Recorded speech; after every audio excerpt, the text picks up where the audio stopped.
இது ஒன்றும் புதுசு இல்லையே.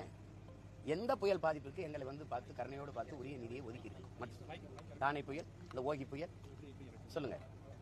200 பேர் 100 பேருக்கு மேற்பட்டவர் நாங்கள் செத்தோம். நான் இது கன்னியாகுமரியில் தத்தளிச்சு நிற்கும் போது நீங்க கப்பற்படை அனுப்பி எங்களை காப்பாற்ற முயற்சிக்கல. செத்து விழுந்த உடலை எடுத்து மரியாதையை அடக்கம் பண்ணிக்கிறதுன்னு சொல்லி மக்கள் கேட்கும்போது நீங்க உதவல. தானே புயல்ல நீங்க வந்தீங்களா? ஓகி புயலுக்கு வந்து உதவுனீங்களா? அதுக்கு உரிய இடர் நீக்க நிதியை கொடுத்தீங்களா? இப்ப இது கொடுத்துட போறீங்க. இது தமிழ்நாடு அரசு தான் முடிவு எடுக்கணும்.